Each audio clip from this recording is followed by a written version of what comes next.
Hello, welcome back. ഇന്ന് നമുക്കൊരു chocolate cake തയ്യാറാക്കാം. അവനൊന്നും ഇല്ലാതെ സ്റ്റൗ ടോപ്പിൽ തന്നെ നമുക്ക് ഈ ഒരു കേക്ക് തയ്യാറാക്കിയെടുക്കാം.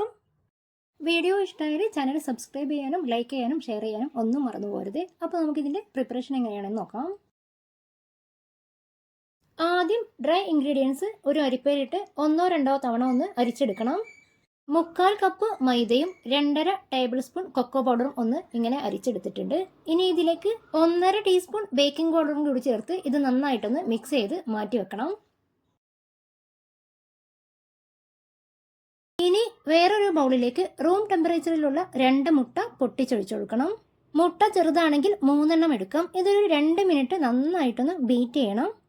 ഇനി ഇതിലേക്ക് 4 ടേബിൾ സ്പൂൺ പഞ്ചസാര ചേർത്ത് കൊടുക്കുന്നുണ്ട്. പൊടിക്കാത്ത പഞ്ചസാരയാണ് ചേർക്കുന്നത്. ഇനി ഒരു 40 സെക്കൻഡ് കൂടെ ഒന്ന് ബീറ്റ് ചെയ്തെടുക്കാം. ഇനി ഇതിലേക്ക് റൂം ടെമ്പറേച്ചറിലുള്ള 1/2 കപ്പ് പാലും 2 ടേബിൾ സ്പൂൺ സൺഫ്ലവർ ഓയിലും ഒഴിച്ചു കൊടുക്കുന്നുണ്ട്.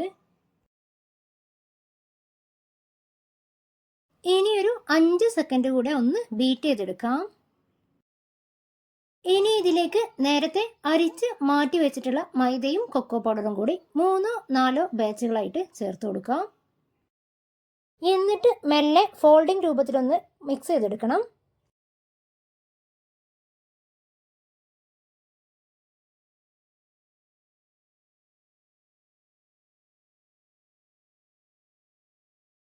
നന്നായിട്ടൊന്ന് മിക്സ് ചെയ്തതിന് ശേഷം ഇതിലേക്ക് 1.5 ടീസ്പൂൺ വനില എസൻസ് ചേർത്ത് കൊടുക്കാം. ഒന്നുകൂടെ മെല്ലെ ഒന്ന് ഫോൾഡ് ചെയ്തെടുക്കാം. ഇനി നനവില്ലാത്ത ഒരു ബേക്കിംഗ് ട്രേയിലേക്ക് ഓയിലോ ബട്ടറോ ഇട്ട് ഒന്ന് മുഴുവനായിട്ട് ബ്രഷ് ചെയ്തെടുക്കണം.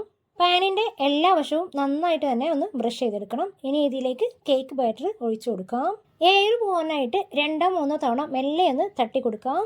ഹൈ ഫ്ലെയിമിൽ 5 മിനിറ്റ് ചൂടാക്കിയ കുക്കറിലേക്ക് ഒരു സ്റ്റാൻഡ് ഇറക്കി വെക്കാം.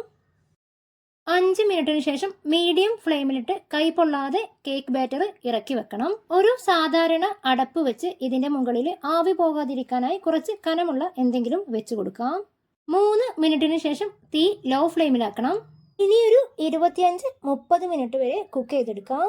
25 മിനിറ്റിന് ശേഷം ഒരു ടൂത്ത് പിക്ക് കൊണ്ട് നടുവിലൊന്ന് കുത്തി കൊടുത്ത് കേക്ക് നന്നായിട്ട് ചൂടാറിയതിനു ശേഷം ബേക്കിംഗ് ട്രേയിൽ നിന്ന് എടുത്തു മാറ്റാം. നല്ല സോഫ്റ്റ് ആയിട്ടുള്ള ചോക്ലേറ്റ് കേക്ക് റെഡി ആയിട്ടുണ്ട്.